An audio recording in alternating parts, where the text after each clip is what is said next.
গাজায় যেভাবে গণহত্যা হচ্ছে তার প্রতিবাদ জানালেন লেখিকা অরুন্ধতী রায়।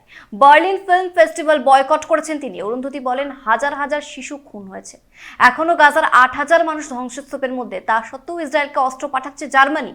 গাজায় গণহত্যা হচ্ছে অথচ জার্মানি সবচেয়ে বেশি টাকার অস্ত্র বিক্রি করছে ইসরায়েলের কাছে, এই দাবি জানিয়ে বার্লিন ফিল্ম ফেস্টিভ্যালে অংশ নিচ্ছেন না লেখিকা অরুন্ধতী রায়। বার্লিন ফিল্ম ফেস্টিভ্যালে যে 7 জন জুরি রয়েছেন তার মধ্যে একজন মন্তব্য করেছেন, গাজায় গণহত্যা নিয়ে রাজনীতি করা ঠিক হবে না। শিল্পী কখনো রাজনৈতিক বিষয় নিয়ে মুখ খুলতে পারেন না, তারা সব সময় অরাজনৈতিক। এর প্রতিবাদ জানান লেখিকা অরুন্ধতী রায়। তার 1989 সালে তৈরি এক সিনেমা এবার দেখানো হবে বার্লিন ফিল্ম ফেস্টিভ্যালে। সেই অনুষ্ঠানে তিনি আমন্ত্রিত ছিলেন। লেখিকা বলেন, তিনি সবসময় চান গাজার মানুষের পাশে দাঁড়াতে। কি হয়েছে আর কি হচ্ছে তা সবাই দেখতে পাচ্ছেন। এখনো গণহত্যা হচ্ছে অথচ আমেরিকা আর ইউরোপ অস্ত্র বিক্রি করছে ইসরায়েলকে। এটার বিরুদ্ধে প্রতিবাদ প্রয়োজন। শিল্পী, সাহিত্যিক, মানবাধিকার কর্মীরাই তো প্রতিবাদ করছেন।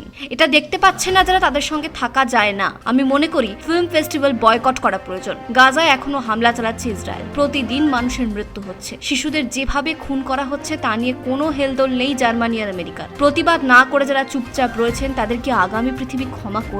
ফিল্ম তৈরি হয় রাজনৈতিক প্রেক্ষাপটে, তাহলে কেন চুপ থাকবেন শিল্পী, লেখকরা? বিচারকরা সমর্থন জানিয়েছেন অরুন্ধতী রায়কে। ব্যুরো রিপোর্ট, পূবের কলম ডিজিটাল।